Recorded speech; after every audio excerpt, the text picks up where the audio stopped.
Hello students, कैसे हैं आप सभी। आई होप आप लोग ठीक होंगे। स्वागत है आप सभी का मेरे YouTube channel learn with Jyotsna पर। तो जैसे कि हम लोग साइकोलॉजी को भी कवर कर रहे थे, तो साइकोलॉजी को कंटिन्यू किया हमने। इसके पहले वाले लेक्चर में हम लोगों ने लैंग्वेज स्किल को कवर किया, जो हमारी LSRW थी, और यानी जिनको हम बोल सकते कि भाषा की कौशल हिंदी में बोल सकते हैं, उनको हमने कवर किया। अब हम नेक्स्ट टॉपिक जो आज का हमारा नेक्स्ट टॉपिक है, छोटा सा टॉपिक है but it is very important the exam point of view regarding teaching exams. Basically teaching exam से मतलब कह सकते हैं कि टीचिंग एग्जाम्स में काफ़ी इंपॉर्टेंट टॉपिक है, एंड 1-2 नंबर के क्वेश्चन इसमें से ज़रूर मतलब लिए जाते हैं। तो मुझे लगता है कि ये टॉपिक सभी फ्यूचर टीचर्स के लिए फ्यूचर टीचर्स को कवर करना चाहिए। तो स्टार्ट करते हैं आज का टॉपिक, जिसका नाम है learning disability. Basically learning disability क्या होता है, मैं आपको बता दूं। लर्निंग डिसेबिलिटी जैसे कि नाम से ही पता होगा, लर्निंग मीन्स अधिगम, अधिगम मीन्स सीखने में। तो अधिगम में डिसेबिलिटी मीन्स क्षमता, अक्षमता। एबिलिटी मीन्स क्षमता और डिसेबिलिटी मीन्स अक्षमता। यानी यूँ कह सकते हैं हम, जब कोई प्रॉब्लम्स ऐसी आती हैं, चाहे वो संज्ञान से जुड़ी हो, चाहे वो हमारे इमोशंस से जुड़ी हो, चाहे वो हमारी एनेक्जाइटी से जुड़ी हो, चाहे वो हमारी फिजिकल प्रॉब्लम हो, चाहे वो हमारी मतलब कह सकते हैं बाई बर्थ या जन्म से हो, या फिर हम कह सकते हैं कि वो हमारे लिए सोसाइटी से हमें मिली हो। तो यूँ कह सकते हैं इस टाइप की प्रॉब्लम्स जो हैं, जो हमारी लर्निंग को डिफ़िकल्ट बना देती हैं। हम कह सकते हैं कि जो प्रॉब्लम्स हमारी लर्निंग को, हमारी एक्टिविटी को डिफ़िकल्ट बना देती थी, उनको हम लोग क्या बोलते हैं, learning disability. Basically learning disability यानी अधिगम अक्षमता कहते हैं। तो अधिगम अक्षमता तो आपने जान लिया। अब हम देख लेते हैं कुछ इंपॉर्टेंट अधिगम अक्षमता जो बेसिकली हर टीचिंग एग्जाम्स में पूछी भी जाती है। तो पहली जो हमारी अधिगम अक्षमता है, दैट इज डिस्लेक्सिया।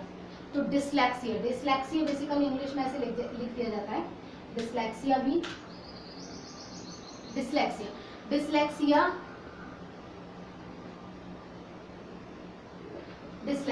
डिस्लेक्सिया क्या होता है। डिस्लेक्सिया बेसिकली पठन संबंधी विकार है।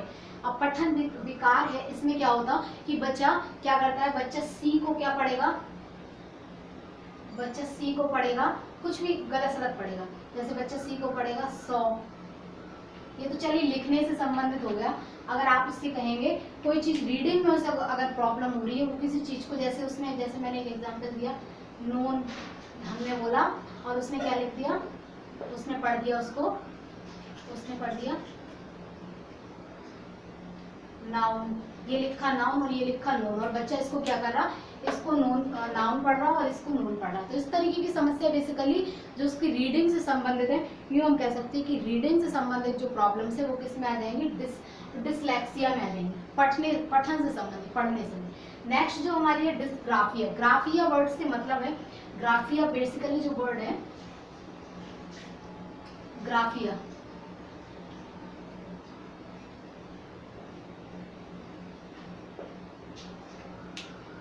बेसिकली वर्ड है, ग्राफिया से मतलब ही लिखना होता। तो अगर जैसे मान लीजिए आपने किसी बच्चे को आपने कुछ वर्ड लिखने के लिए बोला और वो उसको कुछ उल्टा लिख रहा है। जैसे आपने उससे बोला, जैसे कि आपने किसी बच्चे को बोला वर्ड, ये तो मान लीजिए उसका 1 2 4 बोला आपने, चलिए तो मैथमेटिकल हो जाएगा। लेकिन आपने मान लीजिए यही एग्जाम्पल ले लीजिए, आपने किसी बच्चे से बोला 100 लिखो और उसने लिख दिया 100 लिख दिया, ठीक है। तो इस तरीके की डिफिकल्टी वो कर सकता है अगर आपने उससे कुछ बोला लिखने के लिए और उसको वो इनकरेक्ट लिख सकता है। तो हम मानते हैं कहीं ना कहीं कि उसे क्या है, डिस्ग्राफिया। अब देखते हैं डिसकैलकुलिया। कैलकुलिया वर्ड बेसिकली मैथ से ही संबंधित है, कैलकुलेशन, इससे आप याद रख सकते हैं। कैलकुलिया यानी कैलकुलेशन यानी जैसे आपने किसी बच्चे से बोला 124 लिखिए, तो उसकी कैलकुलेशन में प्रॉब्लम है कहीं ना कहीं। तो वो क्या कर रहा है, वो कहीं ना कहीं उससे आपने बोला 104 लिख ली, मान लीजिए आपने उससे बोला 104 लिख लिया और वो क्या लिखता है, 140 लिख देता है। तो इस तरीके की अगर वो प्रॉब्लम कर रहा है कहीं ना कहीं, यानी उसकी मैथमेटिकल कैलकुलेशन में प्रॉब्लम है। अगर आपने उससे बोला 1040, तो वो कहीं ना कहीं 1040 की जगह वो 140 लिख रहा है, इस तरीके की प्रॉब्लम कर रहा है। तो उसे क्या है, गणितीय विकार है उसके अंदर, डिसकैलकुलिया है। नेक्स्ट जो हमारा है डिस्फेजिया और अफेजिया, ये दोनों क्या है, ये हमारे हैं बोलने से संबंधित। मान लीजिए कोई बच्चा कह सकते हैं तुतलाता है, बट कोई कोई बच्चा क्या करता है, कोई कोई बच्चे को प्रोनाउंसिएशन प्रॉब्लम होती, स्वर से ध्वनि से संबंधित प्रॉब्लम होती, तो हमारी किस में आ जाती है, डिस्फेजिया। डिस्फेजिया और अफेजिया ये दोनों ही हमारी किस में आती है, डिस्फेजिया और अफेजिया दोनों ही हमारी बोलने संबंधी विकार में आती है। अब अफेजिया क्या है, अफेजिया और डिस्फेजिया में थोड़ा सा डिफरेंट है। जो अफेजिया है उसमें बच्चे क्या करता है कि उसमें वो पूरी तरह से डिसेबल हो जाता है, मतलब बोलने में कहीं ना कहीं पूरी जितनी भी साउंड बोलेगा सारे ही इनकरेक्ट बोलेगा। और अफेजिया में, डिस्फेजिया में क्या करता है, वो कुछ ना कुछ सही भी प्रोनाउंशिएट करता है और थोड़ा बहुत गलत भी जाता है। तो ये दोनों में डिफरेंस है। बेसिकली दोनों है क्या, स्पीकिंग स्किल से रिलेटेड है, यानी बोलने संबंधी अक्षमता है, बोलने संबंधी अक्षमता, यही हम कह सकते बोलने संबंधी विकार।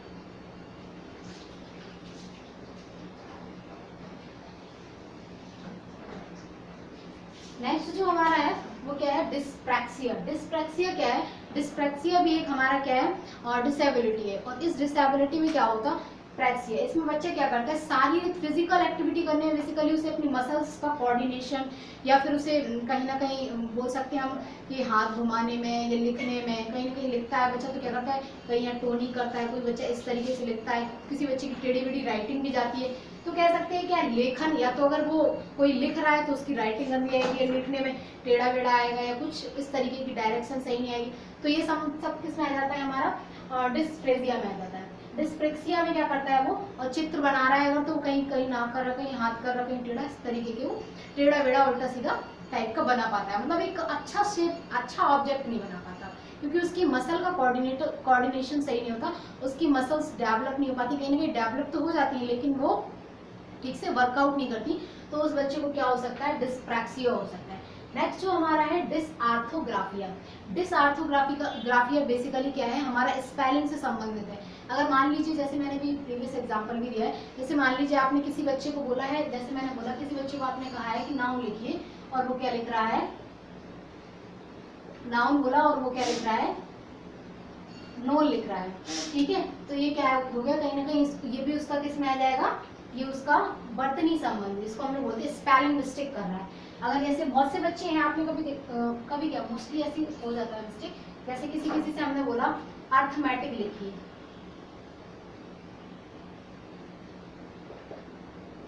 ये अर्थमेटिक, और बच्चा क्या करेगा यहाँ पे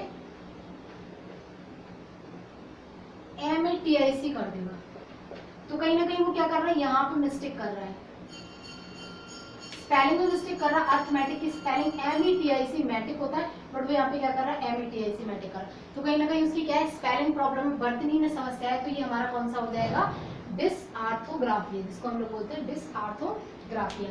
नेक्स्ट जो हमारा है वो क्या है, ऑडिटरी प्रोसेसिंग डिसऑर्डर।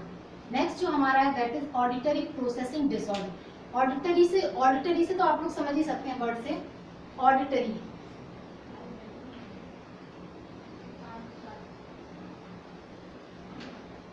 ऑडिटरी सुनने के लिए होता, ऑडियो वर्ड से बना है ना, ऑडियो वर्ड का मतलब सुनना ही होता। तो ऑडिटरी प्रॉब्लम, ऑडिटरी प्रोसेसिंग यानी प्रक्रिया नहीं कर पा रहा, उसके काम से संबंधित से कोई समस्या है कि कहीं ना कहीं वो सुन नहीं पा रहा। तो ऑडिटरी तो मतलब वही सुनने से संबंधित है, जैसे म्यूजिक वगैरह में भी कहीं ना कहीं लिखा रहता कि ऑडियो वीडियो इस तरीके से, तो वीडियो वही विजुअल से बना है और ये जो हमारा ऑडियो वो सुन ले। तो मान लीजिए यहीं से ऑडिटरी अगर प्रॉब्लम है तो उसे हियरिंग में प्रॉब्लम है।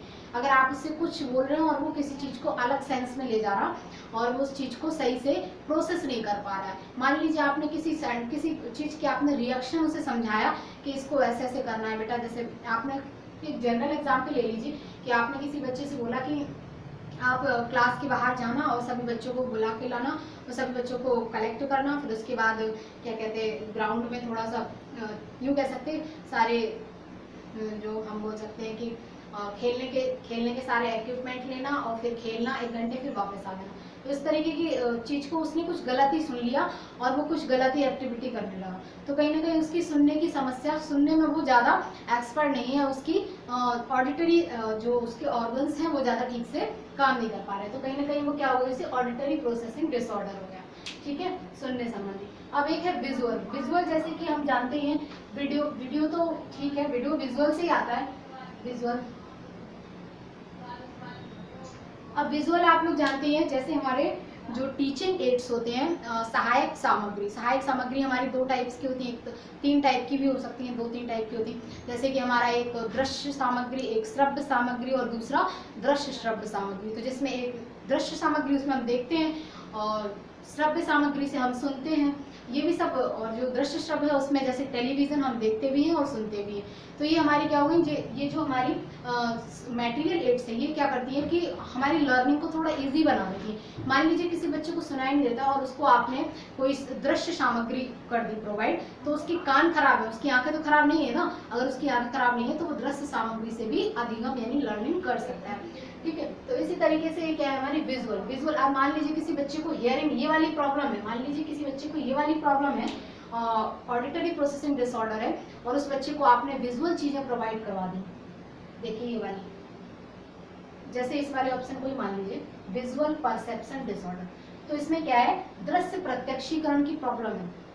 मान लीजिए हम कहीं गए किसी पार्टी में, मान लीजिए हम किसी पार्टी में गए और किसी व्यक्ति से मिले और हमने उससे काफ़ी टाइम तक, मान लीजिए हाफ एन आवर बात की, और हमने उससे काफ़ी टाइम तक बात की, और उसके बाद भी उसको अच्छे से देखा, उसको पूरी तरह से सब बातचीत की, मिले जुले, खाना खाया और सब कुछ बातें भी शेयरिंग हुई।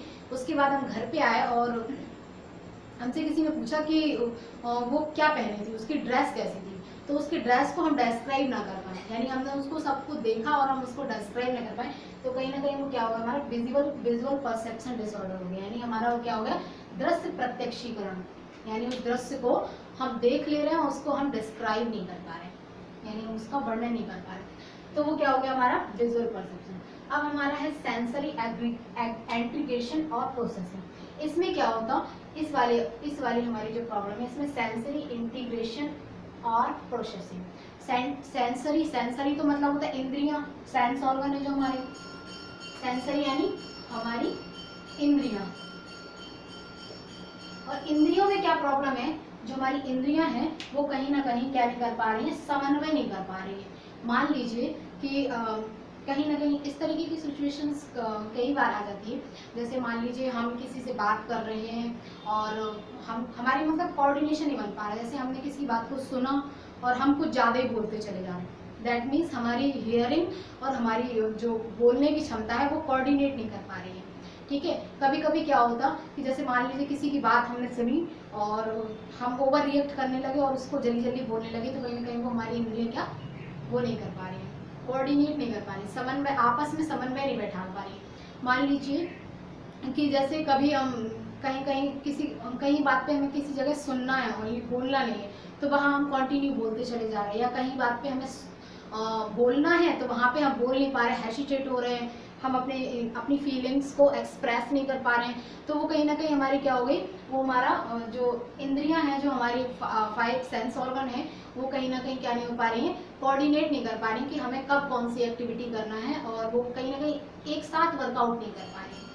ठीक है, तो ये हमारा क्या हो गया, सेंसरी एक्टिविटी। आई होप आप लोगों को अच्छा लग रहा हो, क्लास अच्छा लग रहा है तो प्लीज़ चैनल को सब्सक्राइब कर लीजिए और लाइक भी करते चलिए। तो नेक्स्ट जो हमारा है ADHD। ADHD जैसे कि नाम है, attention deficit hyper activity disorder, जैसे इसके नाम से ही है attention deficit hyper activity disorder. तो हम कह सकते हैं अटेंशन, जिसको अटेंशन इंग्लिश वर्ड है, उसका मतलब होता है ध्यान। तो ध्यान में कहीं ना कहीं हमें प्रॉब्लम हो रही है। मान लीजिए कि आपने बच्चों को देखा होगा एज ए टीचर, तो आप देखते ही हैं, जैसे हम लोग क्लास में होते हैं तो क्लास में हम लोग देखते हैं कि बच्चे क्या करते हैं, कभी ना कभी क्या होता है कि हम क्लास में पढ़ा रहे होते हैं और बच्चे का दिमाग क्लास से कहीं और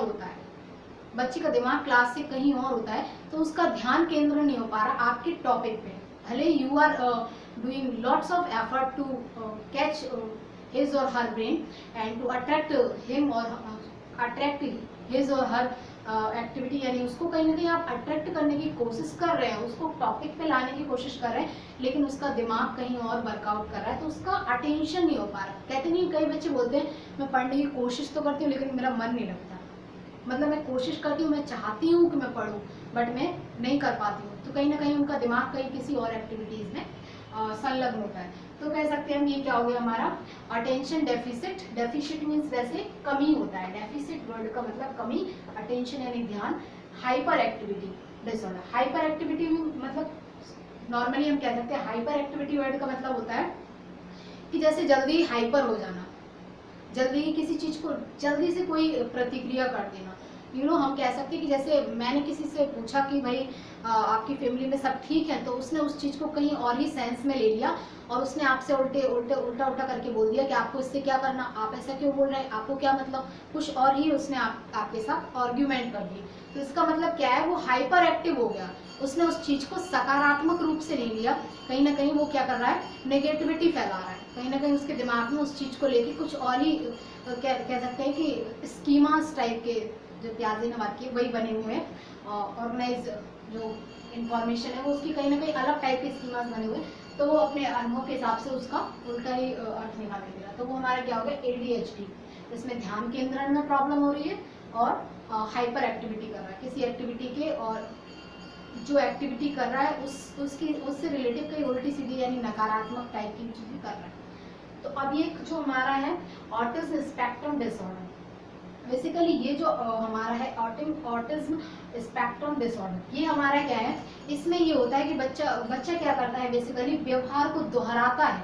मान लीजिए कोई बच्चा है, अगर उस बच्चे को क्या कर रहा है, वो ऐसी एक्टिविटी कर रहा है कि उसे समाज से सोसाइटी से कम्युनिटी से मतलब पसंद नहीं है, उसे कम्युनिटी के लोग पसंद नहीं है। इस तरीके की बेसिकली बहुत बच्चों में देखा जाता है कि कुछ बच्चे क्या होते हैं, अपने आप में ही लीन रहती, उन्हें ना सोसाइटी पसंद होती है, ना फ्रेंड्स पसंद होते हैं, और ना ही वो अपनी चीज़ों में ज़्यादा इंटरेस्ट नहीं लेते। तो कहीं ना कहीं उनके संज्ञान में भी प्रॉब्लम होती है, यानी उनका दिमाग में कोई गलत टाइप की भावनाएं पैदा हो गई उस एक पर्टिकुलर चीज़ को लेके, जैसे कि सोसाइटी को लेके, कि सोसाइटी में तो सब लोग बैकवाइटर हैं, सब एक दूसरे की बुराई करते हैं, सब ऐसा करते हैं और सब ठीक लोग नहीं है। तो कहीं ना कहीं उसके दिमाग में ये हो गया, तो वो क्या करेगा, उसका संज्ञान उस तरीके का हो गया, कहीं ना कहीं उसके इमोशंस उस तरीके के हो गए कि हमें किसी को देख के स्माइल नहीं करना है, किसी को देख के हंसना नहीं, किसी को देख के कोई अच्छी प्रतिक्रिया नहीं करना। तो वो उसका क्या, इमोशंस भी उसके डिस्टर्ब हो गए, और जो उसमें बातचीत कम्युनिकेशन में भी उससे ज़्यादा इंटरेस्ट नहीं होता। तो ये सब चीज़ें आती कहीं ना कहीं सोसाइटी के प्रति, और वो क्या करता है, वही एक्टिविटी को दोहराता है, किसी भी चीज़ को, व्यवहार को दोहराएगा। तो ये क्या हो जाता, ऑटिज्म स्पेक्ट्रम डिसऑर्डर। यही थे सारे लर्निंग डिसेबिलिटी, डिसलेक्सिया पठन संबंधी, डिस्ग्राफिया लेखन संबंधी, और डिस्कैल्कुलिया मैथ से रिलेटिव, और डिस्ग्राफिया अफेजिया ये बोलने संबंधी, स्पीकिंग प्रॉब्लम, जैसे कि अफेजिया में पूरी प्रॉब्लम होती है और इसमें थोड़ी बहुत स्पीकिंग प्रॉब्लम होती है। और जो डिस्प्रैक्सिया है वो यानी ये कह सकते हैं हमारी मसल्स ठीक से काम नहीं करती, हमारे फिजिकली हम लोग एक तरह से सही से काम नहीं कर पाते लिखने में और कोई आर्ट ड्राइंग करने में। और ये हमारा जो डिसऑर्थोग्राफिया है, ये बर्तनी यानी स्पेलिंग प्रॉब्लम है। और ये हमारा ऑडिटरी प्रोसेसिंग, ऑडिटरी से हम लोग बोल सकते हैं कि सुनने संबंधी प्रॉब्लम। विजुअल यानी हम कह सकते हैं कि दृश्य प्रत्यक्ष में किसी को देख लिया उसको डिस्क्राइब नहीं कर पाए। सेंसरी इंटीग्रेशन तो हम लोग सेंसरी वर्ड से ही जानते हैं कि हम अपनी मसल, सेंसरी यानी हम लोग अपनी इंद्रियों को कोऑर्डिनेट नहीं कर पा रहे। ADHD यानी उसमें ध्यान में प्रॉब्लम हो रही है बच्चे को, बच्चा अपना ध्यान केंद्रित नहीं कर पा रहा। ऑटिज्म स्पेक्ट्रम डिसऑर्डर यानी वो पूरी तरह से डिसऑर्डर में है, जैसे कि उसका संज्ञान भी काम नहीं कर रहा, उसके इमोशंस भी काम नहीं कर रहा है, फिजिकली तो कहीं ना कहीं वो फिट है, और उसका जो व्यवहार है वो भी कुछ हट के है, दूसरों से बचाव टाइप को कर रहा है। बस यही था आज की क्लास में। अगर क्लास अच्छी लग रही है तो क्लास को लाइक करो, सब्सक्राइब करो, and never forget to share the video. जैसा मैं बोलती हूँ सारी क्लास में कि वीडियो को शेयर भी ज़रूर करें, और अपना कमेंट्स छोड़ें कि क्लास कैसी लग रही है और मेरा प्रयास कैसा लग रहा है। और thanks for watching, bye bye.